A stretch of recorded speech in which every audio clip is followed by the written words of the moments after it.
Are you looking for credible, validated leak specifications for the upcoming Canon EOS R1? Well, we've got a new and credible source that's come forward addressing the leak specifications. He's commented on the authenticity of the R1 leaked images from the Monaco Grand Prix, provided us with credible specs on the R1 that have yet to be announced, and he's also provided us with a shipping window.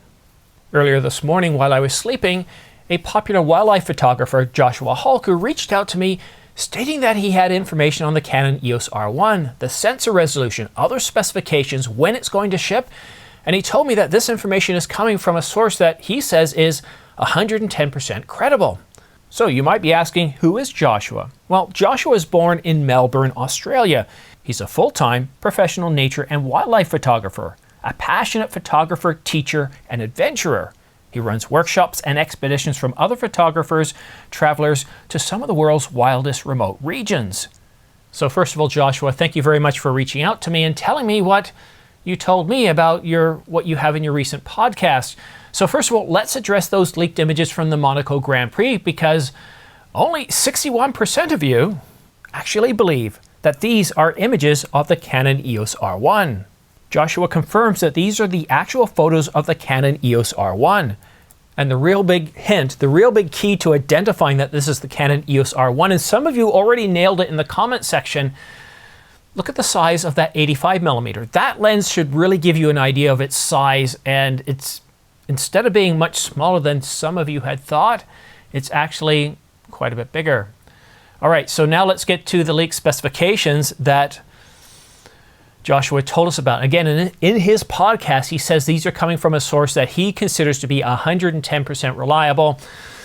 So here we go. First up, the Canon EOS R1 is going to have a quad pixel sensor. That's right, we've been hearing about quad pixel for a very long time, and we've seen various patent applications that talk about it. Once again, the patent applications have led us to something that we're going to see in the Canon EOS R1.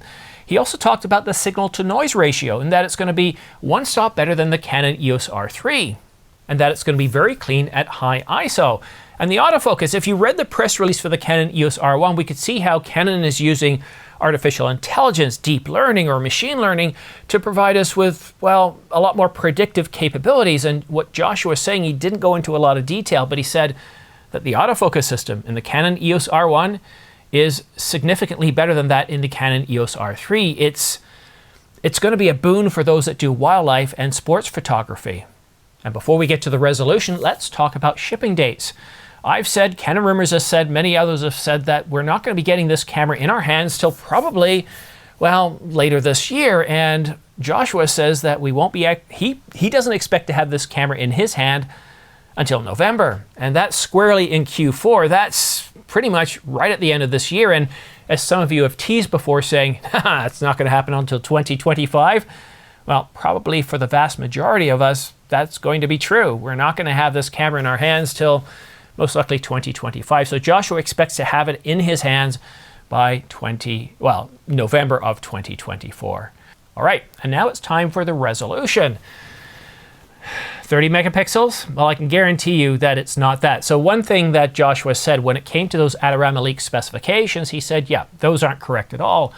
He pointed out that they came from Canon Rumors, but as I put out in a previous video, they didn't actually come from Canon Rumors. They came from a Weibo source, a Chinese website by the name of E8M8888, and his source provided us with these supposed detail leak specifications of the Canon EOS R1, stating that it would have a 30 megapixel sensor. Then Adorama made a mistake grabbing those specifications through some sort of technical error and putting them up on their website. Well, I can tell you from what Joshua's told me that the resolution of the Canon EOS R1, relax, sit back. If you've got anything in your mouth, swallow, get ready for this, because some of you are just going to be gobsmacked. Others are going to be like, yeah, okay, that's fine. I can work with that.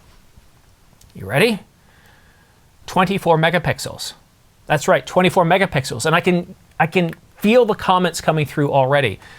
One of the things I've said in the past is when it comes to 24 megapixels, for a lot of us, if we know how to frame, we can get really good shots. And I understand that to get the best autofocus, sometimes you have to move the camera. But we do have a much improved autofocus system in this camera. I don't think we're going to have as much problems with that, especially tracking subjects to the edge of the frame or 24 megapixels. And I've had many sports photographers shooting with lenses like the 100 to 300 that say, yeah, 24 megapixels is more than enough for us to get the shot. I want to give you a little bit of what Joshua said about shooting with 24 megapixels. The camera has been confirmed. It will be 24 megapixels. And I expect this to blow up the internet when this comes out, because there are going to be an awful lot of people who simply say that is not enough. But the reality is that is enough. For the working professional like myself, 24 megapixels is actually all I want. What I'm actually interested in is incredible autofocus and incredible signal-to-noise ratio. And that is what I'm going to get in the EOS R1 with 24 megapixels. And that is why working pros just don't need more than 24 megapixels. In fact, I would argue that almost nobody these days needs more than 24 megapixels unless you're doing very heavy cropping or you're making incredibly large prints. And that's Joshua's viewpoint. And your viewpoint might be different. And what I would like to know, and what I would like to start doing, is starting a conversation here, because there's a lot of people tuning into this video and they want to know, well, what is the deal? Is 24 megapixels actually enough as a sports photographer, as a wildlife photographer? And I hear a lot of wildlife photographers say, 24 megapixels isn't enough. It doesn't allow for cropping. But here is a professional nature and wildlife photographer saying, no, it's plenty. So if you don't agree that 24 megapixels is enough, tell us a little bit about what you shoot and why you want more than 24 megapixels, what you currently shoot with to get your shots. I find this very interesting, this discussion, and when I woke up this morning at 5:30, I was expecting to be able to go back to bed and sleep in. It's a Saturday after all, but I also knew with the R1 just recently getting a development announcement and with everything swirling about the Canon EOS R5 Mark II, potentially something coming out this coming week, I knew that I needed to check things out, and Facebook is one of those last places I check, and thankfully I did, because Joshua himself directly provided me information about his podcast. And what I recommend you do after finishing watching this video is take a look at what Joshua said in his podcast. You can find them Apple Podcasts and all that stuff, and here's the link on the screen so that you can check it out yourself. Another thing I still found interesting, though, the Canon 1DX Mark III is still not on sale. It's $64.99. The Sony Alpha 1, a competitor to the 1DX Mark III, is also $64.99 or $6,500.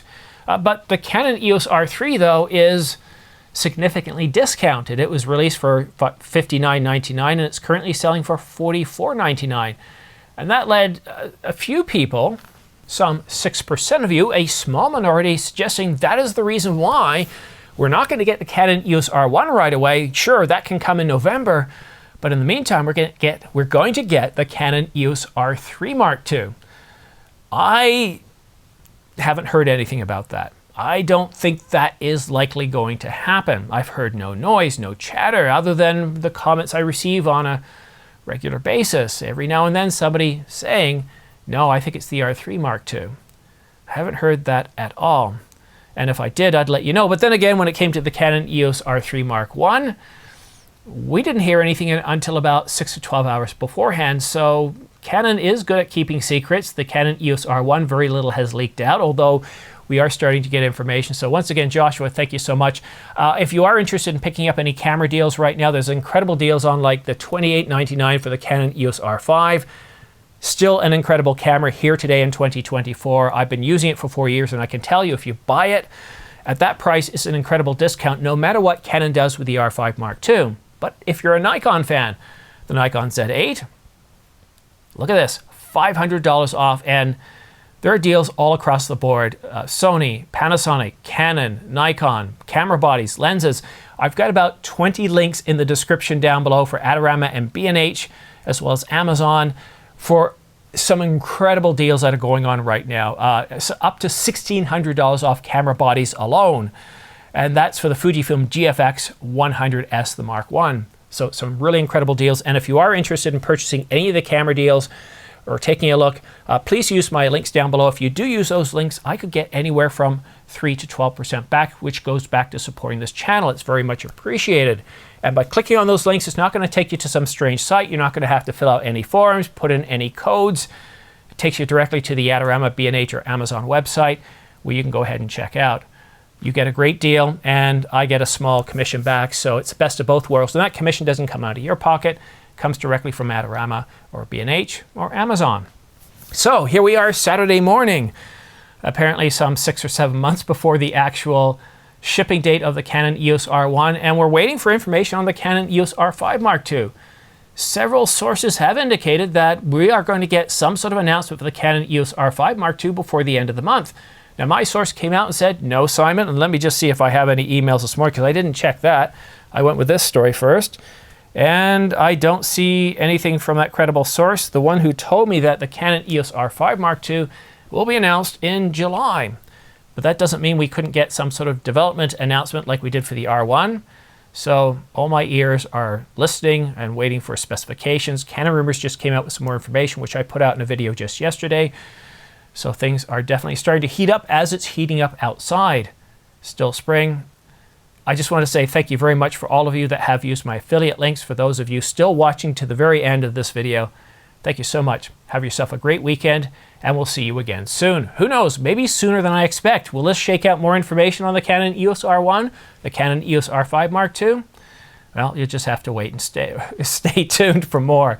Thank you so much for watching. Have yourself a great weekend, and we'll see you again soon.